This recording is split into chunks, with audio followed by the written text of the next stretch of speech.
Hey y'all, I thought I'd try something just a little different today. I'm gonna make peanut brittle. It's a peanut brittle day.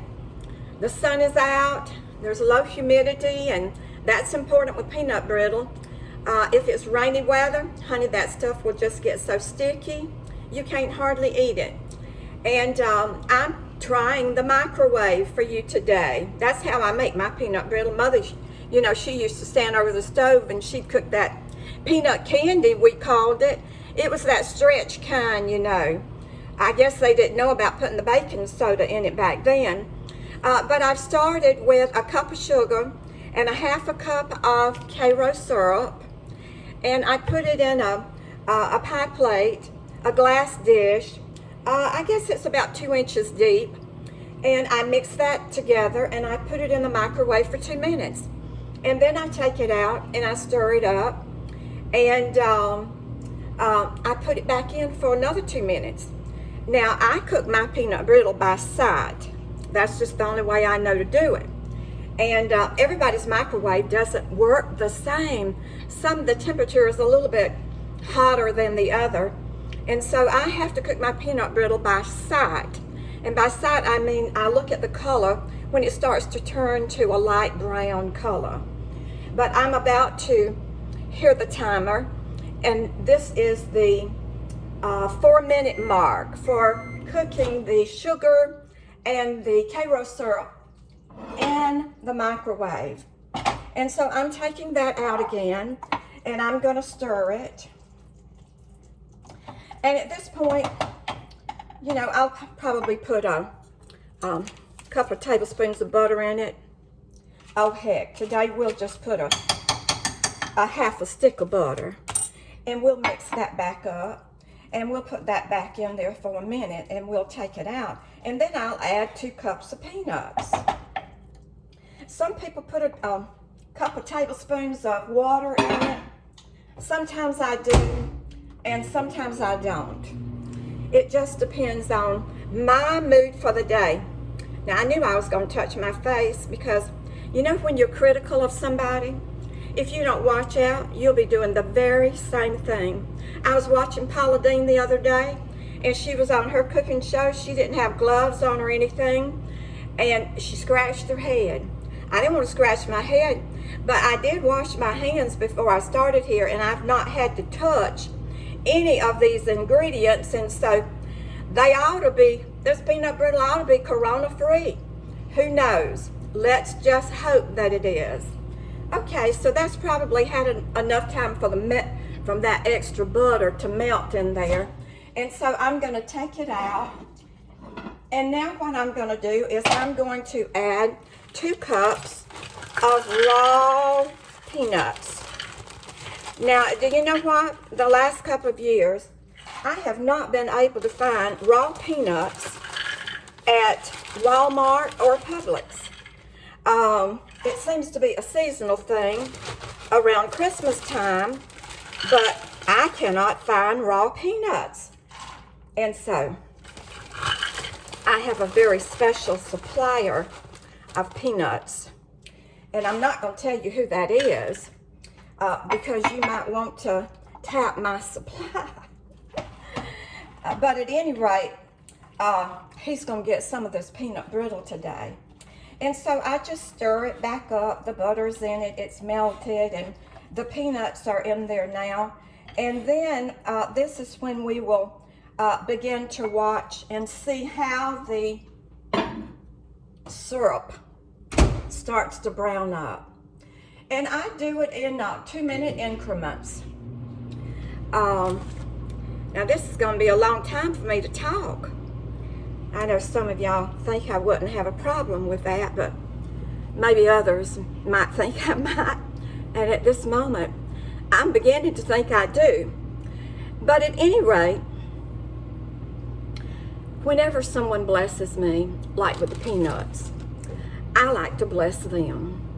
I saw a couple of days ago there was something a grandmother taught you, and it was if someone brought you a pie, that when you take it back, that the bowl is full. It's full of something, another pie or something. And my daddy taught me that. he taught me the spirit of giving.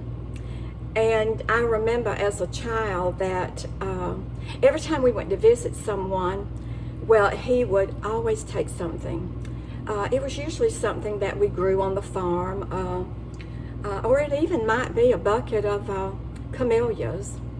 It might even be a gallon of blackberries. At any rate, he taught me the spirit of giving. And I am so thankful for that. You know, God has just blessed me richly. And I have more than I need. And most all of my wants, the desires of my heart are met. And I believe that I live that abundant life because, number one, I do tithe. I think that, number one, that 10% is already God's. And anything that you give over that is just offerings. But I do believe that when we give God back what is already His, that He does bless us. And then we are able to bless others. Isn't that a good thought? Here's the timer. So I'm going to take that out. That was another 2 minutes. And I'm going to take this out of the microwave. And I'm going to look at it. And I'm going to stir it. And let's see if I can get this over here so you can start to see here what I'm talking about. See, it's starting to brown up just a smidgen over there. So I'm going to stir it up. And then I am going to put it back in the microwave for 2 more minutes. I want the peanuts to get parched up, but I don't want them to get burnt. And so I just stir it up a little bit. And then I put it right back into the microwave for 2 more minutes. 2 more minutes. God is so good. God is so good. God is so good. He's so good to me. Sing it with me. God is so good. God is so good. God is so good. He's so good to me. I love Him so. I love Him so. I love Him so. He's so good to me. God answers prayer. God answers prayer. God answers prayer. He's so good to me. And mercy, I know a lot of us are praying right now about this pandemic, and we're wondering, when is this ever going to end? When will it ever get back to normal? And to tell you the truth, I'm not quite sure that we're ever going to get back to the point where we were before this pandemic. You know, things just change. And I remember when I was in the 3rd grade. Do you know that's when we had the outbreak of polio?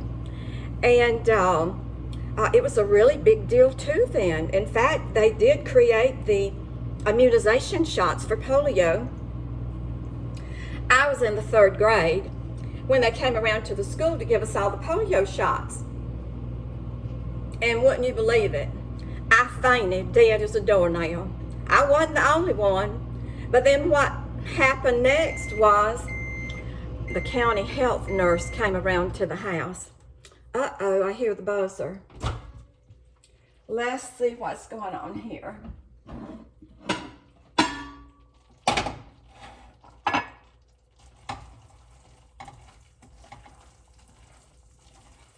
It's getting there, but it's not quite there yet.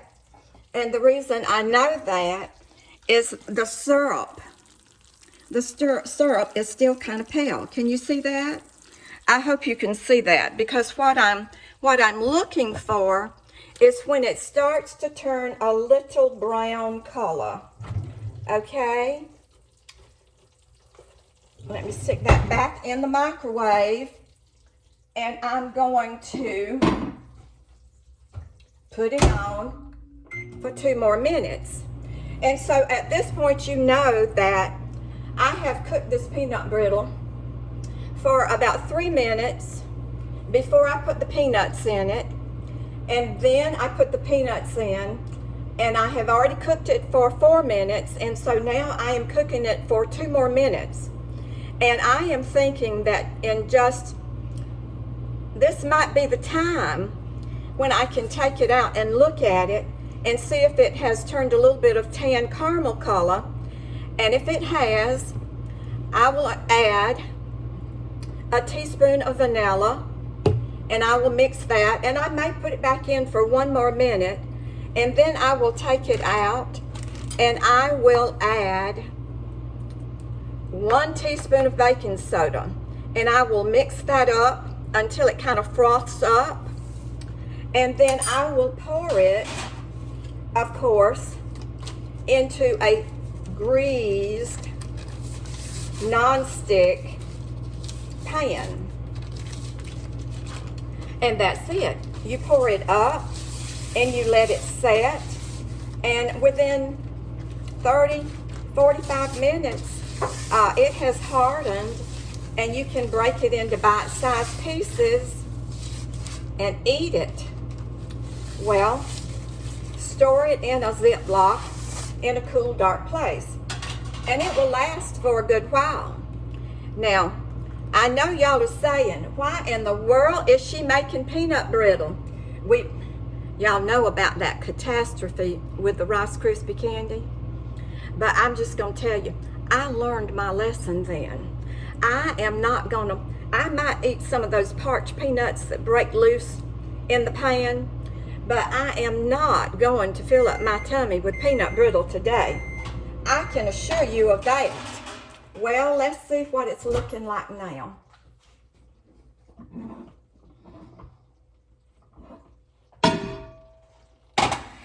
Ooh, y'all, I think we are there. Let me let you look at it just for a minute. Let's see. I know I put my fingers in front of that, but can you see that little amber color popping up? Now, by the time I put the vanilla in it, I think it is going to be just fine, especially with just 1 more minute. Now, I'm like my mama. I don't measure a whole lot of things, and I don't always stick to the recipe. I put just a dab more than a teaspoon in here because, quite frankly, I just like the vanilla. I'll tell you what, I think this is already ready, and I am going to add the teaspoon of baking soda. I want you to see what happens when you put in that baking soda. This is going to be difficult, but I say that it starts to froth up, and by that, well, just that. Let me show you what I'm talking about, and I'm going to see how that starts to froth up like that.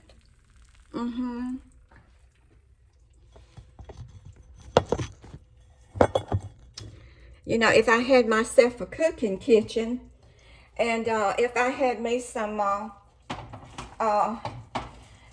videographers, you know, this wouldn't be so difficult. But this is just in Miss B's kitchen, and I think this is going to be perfect. Just the color of it is absolutely a nice golden color. And I am mixing all of that baking soda up really good. And I'll tell y'all, this dish is hot as fire. It is hot as fire. And so you have to be real careful when you're handling this bowl that has been in the microwave for 10 minutes. It will burn your finger, honey. And if you got a dribble of this peanut brittle on your hand, you would not be a happy camper. And I'm one of those people, when I'm cooking, I like to kind of clean as I go. And so I'm going to dump this thing right in the water I already have fixed in the sink. And that will take care of that. But I want you to see how this peanut brittle has started to spread out in the pan. And I'm going to give it a little bit of help. I'm going to give it a little bit of help by shaking the pan around a little bit. Well, if I don't lose y'all right here, my little stand is kind of going cattywampus all of a sudden. So I'll just do the best I can. You just kind of shake it around so it will go to all edges, spread out a little bit, go to all edges of the corners of the pan. And that is it. It's been a peanut brittle day, such as it is. Try it. You'll enjoy it. Have a great day.